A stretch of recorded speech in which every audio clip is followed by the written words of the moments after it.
আসসালামু আলাইকুম প্রিয় দর্শক,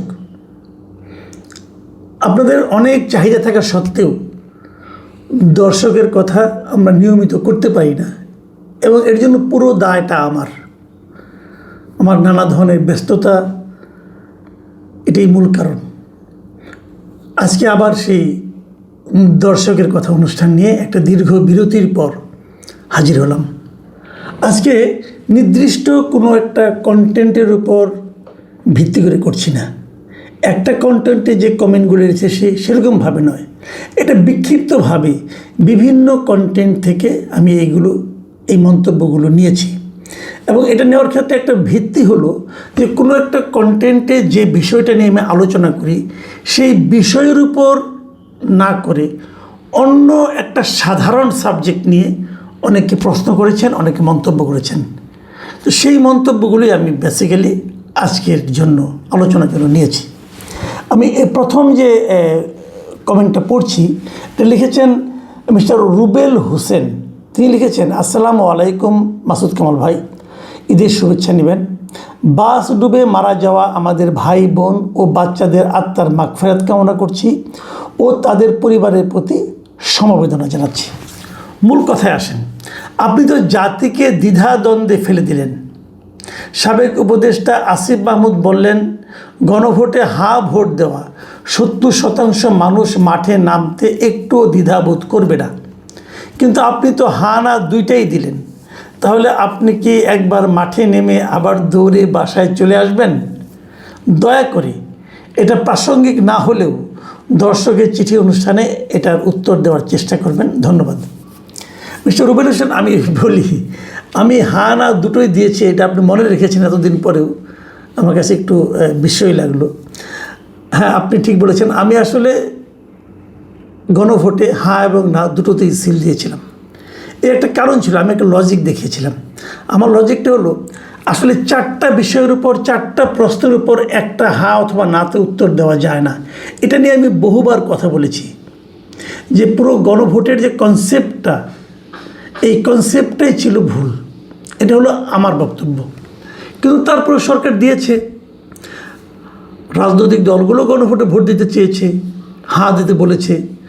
যারা রাজনৈতিক দলগুলোর উপর অন্ধবিশ্বাস করেন তারা হা দিয়েছেন, আবার যারা এর বিরোধিতা করেন তারা না দিয়েছেন। আমার ওই রাজনৈতিক দলগুলোর উপর বিশ্বাস অবিশ্বাসের উপর নির্ভর করে আমি হা না ভোট দিইনি। আমি হা না ভোট দিয়েছি ওই প্রশ্নগুলো দেখে। এর মধ্যে কিছু কিছু প্রশ্নের উত্তর আমার কাছে মনে হচ্ছে যে হা দেওয়া উচিত, এই জন্য আমি হা দিয়েছি। আবার কিছু কিছু প্রশ্নের উত্তর হলো আমি না দিতে চেয়েছি, যে এই প্রশ্নগুলো আমি রাজি না, সেখানে আমি না দিয়েছি। তাহলে আপনি বলবেন ভোটটা তো নষ্ট হয়েছে। আমি তো ভোটটাকে নষ্টই করতে চেয়েছি। আমি বলতে চেয়েছি তোমাদের এই গণভোটের কনসেপ্টটাই ঠিক না, কাজে আমি হানা দিয়েছি। আর আসিফ মাহমুদ সজীব ভুঁইয়া যেটা বলেছেন যে গণভোটে হা ভোট দেওয়া 70% মানুষ মাঠে নামতে দ্বিধা করবে না, এটা হলো একটা হাস্যকর কথা। আমি বললাম তো, ওনারা গণভোটে তো বিএনপিও হা দিয়েছে, বিএনপির অনেক নেতাকর্মী গণভোটে হা ভোট দিয়েছে। তো এখন ওনারা যদি ডাক দেয় যে কালকে যে আমরা এই জুলাই সনদটা এইভাবে ভেবে চাই, এর জন্য হা ভোট দিয়েছে, অতএব আপনার সবাই মাঠে নামেন, বিএনপি কর্মী সমর্থকরা মাঠে নামবে, তাদেরকে ডাক দিতে বলেন না। দেখেন না কয়জন লোক মাঠে নামে। ভাই, সেই দিন আর নাই। আপনারা মানুষের সঙ্গে প্রতারণা করেছেন।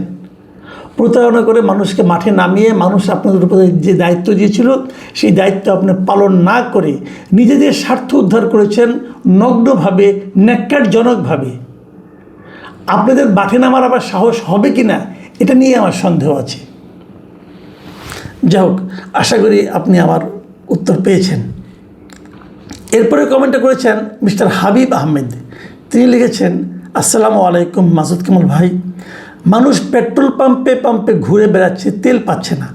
বিগত শেখ হাসিনা সরকারের আমলে শেখ হাসিনা বলেছিলেন আমাদের দেশে পেট্রোল অকটেন কিনতে হয় না, তাহলে কেন মানুষ পাম্পে ঘুরে তেল পাচ্ছে না? অনেকেই বলাবলি করছেন যুদ্ধের কারণে তেল সংকট, দেশে তেল পাওয়া যাচ্ছে না। তাহলে শেখ হাসিনার বক্তব্য কি ভুল ছিল? এই বিষয়ে সরকারিভাবে কোনো বিবৃতিও আসছে না। এই বিষয়ে আপনি একটু শো করবেন। দেখেন, আমি এই ব্যাপারে একটা কথা বলি।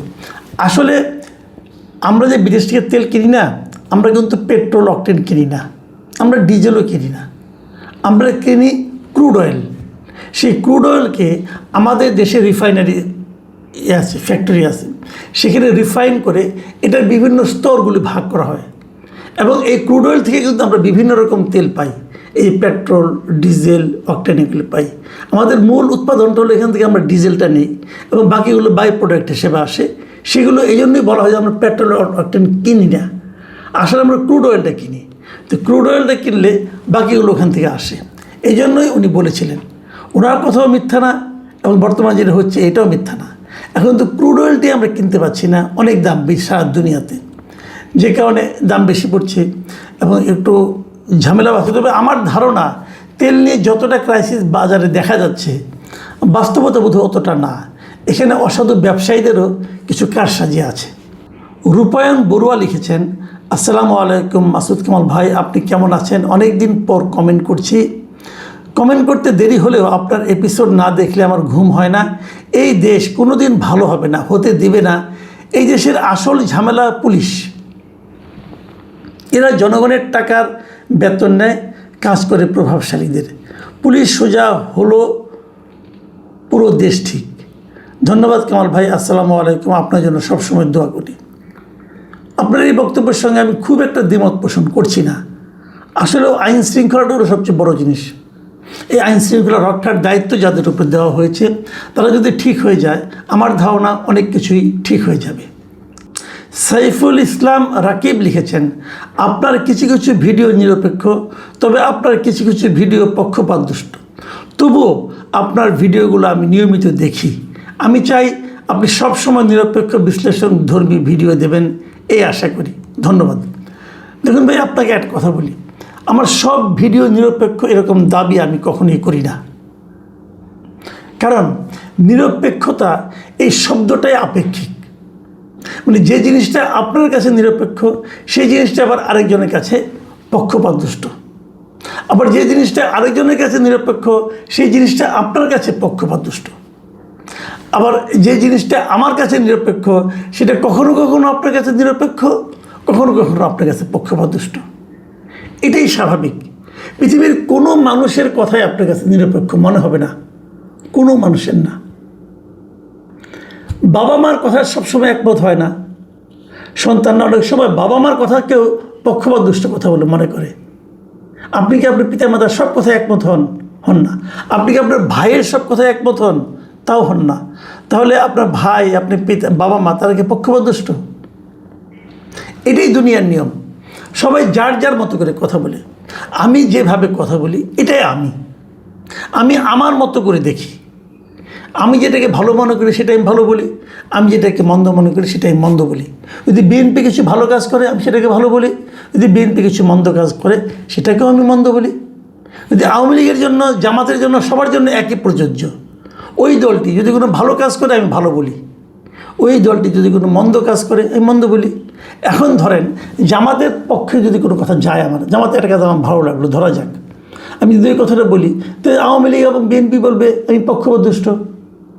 তো আমার তো কিছু করার নেই, বলবে আমি জামাতের দালাল। আবার যদি বিএনপির যে কোনো কিছু ভালো লাগে সেটা যদি বলি, তখন আবার জামাত বলবে আমি বিএনপির দালাল, বিএনপির কাছে টাকা পেয়েছি। অথবা আওয়ামী লীগের কোনো ভালো কাজ বললে বলবেন যে আওয়ামী ফ্যাসিস্ট আমি। তো এরকম ভাই চলতে থাকবে। এই সবগুলো যদি আপনি মাথায় নেন, তাহলে আপনি কোনো কথাই বলতে পারবেন না। কাজেই আমি আমার মতো করে বলি, আপনারা আপনাদের মতো করে দেখবেন। কখনো ভালো লাগবে, কখনো মন্দ লাগবে। যখন মন্দ লাগবে তখন জোর করে দেখার দরকার নেই, তখন বন্ধ করে দেবেন। আবার যদি কখনো ভালো লাগে, তখন আবার দেখবেন, কোনো সমস্যা নাই। আপনি ভালো থাকবেন। আপনি এত কষ্ট করে একটা মন্তব্য করেছেন, আপনার প্রতি অনেক কৃতজ্ঞতা। এই মন্তব্যটা করেছেন সোহেল আহমেদ। তিনি লিখেছেন, মাসুদ কামাল ভাই, আপনি সঠিক কথা বলেন, আপনার আলোচনাগুলো পছন্দ করি। আজ একটা প্রশ্ন করি আপনাকে, আপনি কি নিজে বিশ্বাস করেন মুক্তিযুদ্ধে 30 লক্ষ শহীদ হয়েছে এবং 2 লক্ষ নারী ধর্ষিত হয়েছে? দয়া করে উত্তর দিবেন। ভাই, আমি মুক্তিযুদ্ধ কিছু কিছু দেখেছি। ধরুন আমি ছোটো ছিলাম, ক্লাস 6-এ পড়তাম, কাজে আমি অল্প অল্প দেখেছি, একদম দেখিনি তা না। অনেক লোক শহীদ হয়েছে, অনেক নারী ধর্ষিত হয়েছে। যত লোক শহীদ হয়েছে বাংলাদেশের ইতিহাসে এই 52 বছরে আর কোনো ঘটনায় এত লোক শহীদ হয় নাই। আর যত নারী ধর্ষিত হয়েছে বাংলাদেশের ইতিহাসে, মানে এই ভূখণ্ডে যতদিন ধরে এই বাংলাদেশ তৈরি হয়েছে ততদিনে এত নারী কখনো ধর্ষিত হয় নাই। এখন সেই সংখ্যাটা যদি ধরেন ধর্ষিত নারীর সংখ্যা যদি 2 লাখ না হয়, 2000 হয়, কিন্তু কী আসে যায়? কেউ তো গণিনি। এখন যারা ওই সময় ক্ষমতায় ছিল তারা গণিনি, তারা অন্যায় করেছে। আমি মনে করি মুক্তিযোদ্ধাদের তালিকা করার চেয়ে শহীদদের তালিকা করাটা ছিল বেশি গুরুত্বপূর্ণ, কিন্তু করেনি, কেউ গুণনি। তারা মুক্তিযোদ্ধাদের তালিকা করেছে, কারণ মুক্তিযোদ্ধা হিসেবে তালিকা ভুক্ত হতে পারলে লাভ আছে। শহীদের তালিকা করতে কোনো লাভ নাই, কাজে ওটা কেউ করেনি। কারণ স্বাধীনতার পর থেকেই আমি মনে করি আমাদের মুক্তিযুদ্ধ নিয়ে নানা রকম বাণিজ্য হয়েছে, আজও হচ্ছে। এখন আবার নতুন বাণিজ্য শুরু হয়েছে জুলাই যোদ্ধাদের নিয়ে। এটা বাণিজ্য ভাই, আর কিচ্ছু না। কাজেই এখানে সংখ্যাটাই ম্যাটেরিয়াল। আবার ধরেন এই 24শে জুলাই অত্যাচার হয়েছে, সরকারি ব্যবস্থাপনায় নিরীহ জনগণের উপর অত্যাচার করা হয়েছে, গুলি করা হয়েছে, হত্যা করা হয়েছে।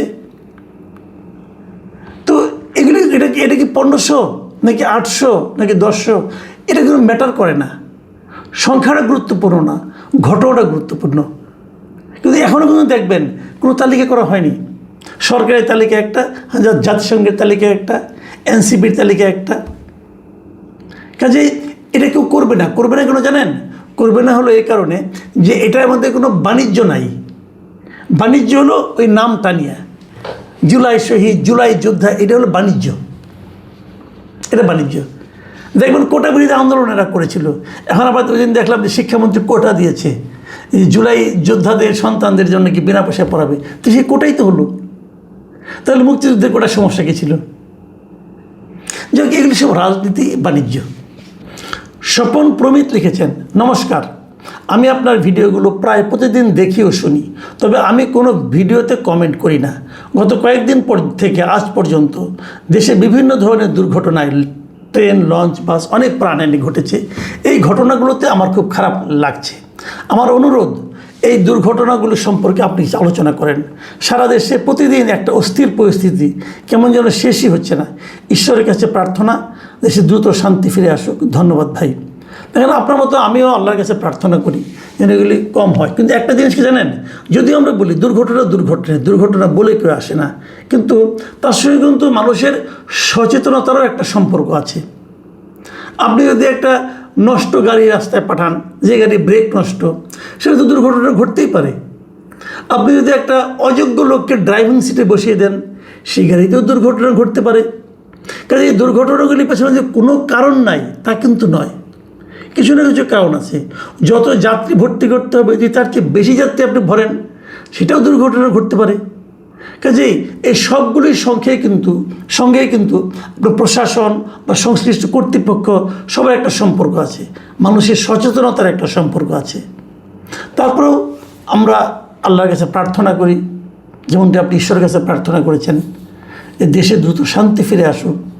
এই একটা দুর্ঘটনা কিন্তু একটা কথা আছে না, যে অনেকগুলো পরিবারের সঙ্গে কিন্তু সম্পর্কিত, অনেকগুলি পরিবার একদম শেষ হয়ে যায়, ধ্বংস হয়ে যায় একটা দুর্ঘটনার জন্য। অথবা অন্যদিকে বলতে গেলে দুর্ঘটনা ঘটে একটু সচেতনতার অভাবের জন্য। আমরা সবাই সচেতন হই যেন আমাদের আবার জীবনে করে এরকম দুর্ঘটনা নেমে না আসে। HSSZ, বুঝলাম না কিছু। তিনি লিখেছেন, বাংলাদেশে কিসের সংবিধান, কিসের আইন, যার ক্ষমতা তার হাতের মুঠোয় সব কিছু। আপনি যে কথাটা বলেছেন এটা খুব দুঃখ, বেদনা এবং হতাশা থেকে আপনি বলেছেন। কিন্তু আপনার এই দুঃখ, বেদনা বা হতাশা এটা কিন্তু ভিত্তিহীন নয়। আমরা এরকম দেখেই আসলে অভ্যস্ত হয়ে গেছি। রিয়াজ রাইন্স লিখেছেন, আইনের শাসন আর কবে হবে, কিভাবে প্রতিষ্ঠা হবে দেশে? দক্ষিণ ঢাকার ধূপখোলা মাঠের পাশে প্রতি বছরই মেহেদি লাগিয়ে উপার্জন করত গরিব মানুষ টেবিল বসিয়ে, কিন্তু এইবার প্রতিদিন প্রতিটি টেবিলের জন্য 500 টাকা চাঁদা নির্ধারণ করা হয়। অনেকেই এটা করতে পারেনি, বাসায় যে কেউ মেহেদি লাগানোর কাজ করেছে। অনেক পরিবর্তন। তো এই যে কথাটা লিখলেন রিয়াজ রাইন সাহেব, এটা কিন্তু আপনি উড়িয়ে যেতে পারবেন না। উনি যেটা দেখে পড়েছে, আমি দিয়ে যাই না ঘটনা সত্য কিনা, কিন্তু উনি যখন লিখেছেন নিশ্চয়ই হয়েছে। যারা ধূপখোলা মাঠের পাশে থাকেন তারা নিশ্চয়ই জানেন ওখানে গরিব মানুষ কিছু যে টেবিল বসে মেহেদি লাগাতো। ঈদের সময় মেহেদি লাগানোর একটা কিন্তু ধুম পড়ে যায়, তো ওদের কিছু আয় হয়তো। এখন যদি প্রতিটা টেবিলে 500 টাকা চাঁদা দিতে হয়, তখন প্রশ্ন ওঠে এরা কেমন করে করবে। আর দ্বিতীয় প্রশ্ন হলো, এই চাঁদার টাকাটা যায় কোথায়? এই চাঁদার টাকা তো কেউ না কেউ পায়, এই চাঁদার টাকাটা যায় কোথায়?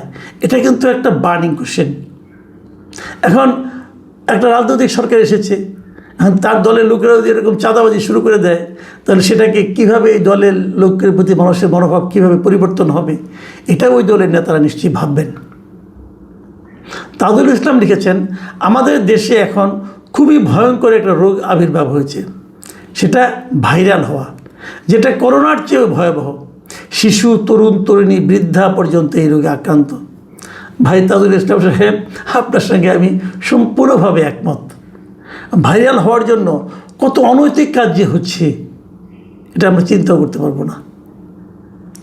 জাকির হোসেন লিখেছেন, আজ একজন স্থানীয় সাংবাদিকের মাধ্যমে জানতে পারলাম ময়মনসিংহ জেলার মুক্তাগাছা উপজেলার 9 নং কাশেমপুর ইউনিয়নের 5 নং ওয়ার্ডের ঝনকা বাজার এলাকার মোহাম্মদ আজিজুল হক নামের একজনকে পুলিশ গ্রেপ্তার করেছে।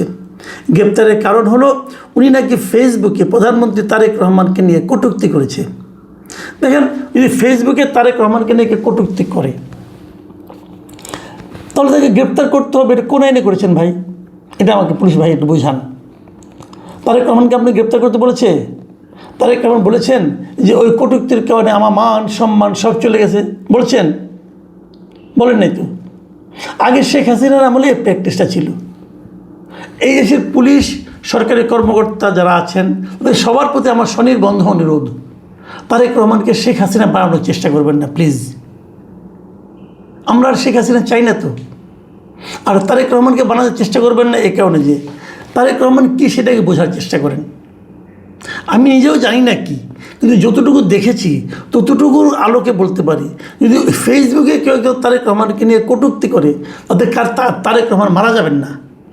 এটা তারেক রহমানের তেমন কিছু যায় আসে না, কিচ্ছু যায় আসে না। আপনি দেখবেন তারেক রহমান দেশে ফেরার পরই উনি যখন হাদির কবরে ওখানে গিয়েছিলেন, তখন একজন ভদ্রলোক তারেক রহমানকে নিয়ে যা তা বলেছিলেন, তাকে পুলিশ গ্রেপ্তার করেছিল। গ্রেপ্তার করার পর তারেক রহমানের পক্ষ থেকে, মানে তার দলের পক্ষ থেকে বলা হয়েছিল ওনাকে যেন ছেড়ে দেওয়া হয়, কারণ ওনার স্বাধীনতা উনি করেছেন, ওনার সমালোচনা করার অধিকার আছে। কি হয় বলুন, যে এই সময় গ্রেপ্তার করলে কি থেমে থাকে? করতে দেন, ইগনোর করেন ভাই। আর আপনাকে তো দায়িত্ব দেওয়া হয় নাই। পুলিশকে বলবো, আপনারা কিন্তু সরকারের অনেক সময় বদনাম করে ফেলেন। আর তারও চেয়ে বড় কথা, মিস্টার জাকির হোসেন যেটা লিখে পাঠিয়েছেন উনি নিজে দেখেননি, আর একজন সাংবাদিকের মাধ্যমে জানতে পেরেছেন। তো স্থানীয় সাংবাদিক আবার সত্য কথা বলেছেন কিনা এটা নিয়েও কিন্তু সন্দেহ থাকতে পারে। যদি ঘটনাটা এমন হয়ে থাকে তাহলে আমার এই বক্তব্যগুলো সেই জন্য আমি করলাম। আব্দুর রহিম লিখেছেন, বাংলাদেশের মিডিয়া হলো চামচামির মিডিয়া। যখন যে সরকার আসে তারই চামচামি করতে করতে নিজের ব্যক্তিত্বের বিসর্জন দেয়, ব্যক্তিত্বহীন মিডিয়া। আব্দুর রহিম সাহেব, আমি নিজে একজন মিডিয়া কর্মী, কিন্তু মিডিয়া কর্মী হয়েও আপনার মিডিয়া সম্পর্কে এই যে বক্তব্য, যদিও এটা অতি সরলীকৃত মনে হতে পারে, তারপরে আমি বলবো আপনার উপলব্ধিটা একেবারে মিথ্যা নয়। শরীফ মিয়া লিখেছেন, আমরা বারবার শুনি প্রজাতন্ত্রের কর্মচারীরা জনগণের সেবক, কিন্তু বাস্তবে কেন এই সার সংস্কৃতি, কেন ক্ষমতার অপব্যবহার, ঘুষ, দুর্নীতি আর স্বজনপ্রীতি এখনও সমাজের গভীরে গেঁথে আছে? এগুলো কি সংবিধান সমর্থন করে? প্রশ্নগুলো সহজ, কিন্তু উত্তরগুলো অস্বস্তিকর। শরীফ সাহেব, আপনি ঠিকই বলেছেন, প্রশ্নটা খুবই সহজ, কিন্তু এর উত্তর আসলেই অস্বস্তিকর। কার জন্য অস্বস্তিকর? এই সমস্ত আমলাদের জন্য অস্বস্তিকর, এই সমস্ত প্রশাসনের লোকের জন্য অস্বস্তিকর, এবং কি সরকারে যারা থাকেন তাদের জন্য অস্বস্তিকর। মোহাম্মদ জাহাঙ্গীর হোসেন লিখেছেন, জিয়াকে নিয়ে বেশি বাড়াবাড়ি না করা ভালো, মুজিবুরকে নিয়ে হাসিনা যেমন করেছিল। জাহাঙ্গীর হোসেন সাহেব, আমি আপনার সঙ্গে একমত। কেবল জিয়া আর মুজিবুর না, যে কাউকে নিয়েই বেশি বাড়াবাড়ি করা ঠিক না। যে কাউকে নিয়ে বেশি বাড়াবাড়ি করা ঠিক না। মানুষকে থামতে জানতে হয়। আপনি যখন একজনকে নিন্দা করবেন, নিন্দাটাও এক পর্যায়ে যে থামাতে হয়। যখন কারো প্রশংসা করবেন সেটাও এক পর্যায়ে থামাতে হয়। মানুষকে তুলতে তুলতে বেশি তোলা উচিত না, তাহলে কিন্তু পতনটা একটু বেশি হয়। আপনি যত বেশি উপরে উঠবেন গাছের, ওখান থেকে পড়লে তত বেশি ব্যথা পাবেন। সারা দেশে তো শেখ মুজিবকে কোথায় ছিলেন না, উনি মূর্তি তুলতে তুলতে উঁচা করতে করতে আরও উঁচা করছেন, কি হলো? সব তো ভেঙে পড়লো। এখান থেকে আশা করি অন্যরাও শিক্ষা নেবেন। শেষ মন্তব্যটা পড়ছি, এটা অনেকটা আমাকে নিয়ে, কাজে একটু বেশি সময় ওপর, তবুও বলি। এমডি শামসুদ্দিন লিখেছেন, আপনাকে চেনা বড় দায়, আপনি কখনো এদিকে কখনো ওদিকে। ভাই আপনি একদম ভুল বলেননি। এই যে এদিক ওদিক বলেছেন না আপনি, কখনো এদিকে কখনো ওদিকে, এটা ঠিক, কিন্তু এদিক ওদিক জিনিসটা আসলে কী? মানে আপনি বোঝাতে চেয়েছেন আপনি কখনো আওয়ামী লীগের দিকে, কখনো বিএনপির দিকে, আবার কখনো জামাতের দিকে, আবার কখনো অন্য কোনো দলের দিকে, এই তো বদলতে চেয়েছেন। তো এই যে বক্তব্যটা, এই বক্তব্যটা ঠিক। আপনি যদি কোনো একটি দলের দিকে থাকেন তাহলে আপনার কাছে আমাকে চিনতে পারবেন না ভাই। আমি খুব সাধারণ মানুষ, আমি কোনো দল করি না, কোনো দল করি না, দায়িত্ব নিয়ে বলছি। কোনো রাজনৈতিক দলের সঙ্গে আমার কোনো সম্পর্ক নেই। যখন যে দলের আচরণ আমার ভালো লাগে আমি তার প্রশংসা করি, যখন যে দলের আচরণ খারাপ লাগে সেই দলের প্রশংসা করি, সেই দলের সমালোচনা করি। সরি, তো আপনি কি এমন একটা দল দেখাতে পারবেন যার প্রত্যেকটা কাজ আপনার কাছে ভালো লেগেছে? এমন একটা দল দেখাতে পারবেন যার প্রত্যেকটা কাজ খারাপ ছিল? তাই না হয় তাহলে যখন ওই দলটা ভালো কাজ করে আমি প্রশংসা করি, যখন ওই দলটা খারাপ কাজ করে আমি সমালোচনা করি। কাজেই আমি আসলে এদিক ওদিক যাই না, আমি যাদের নিয়ে আলোচনা করি তারাই এদিক ওদিক চলে যায়, আমি কী করব? ধন্যবাদ ভাই, সবাই ভালো থাকবেন। আজ এ পর্যন্তই, আল্লাহ হাফিজ।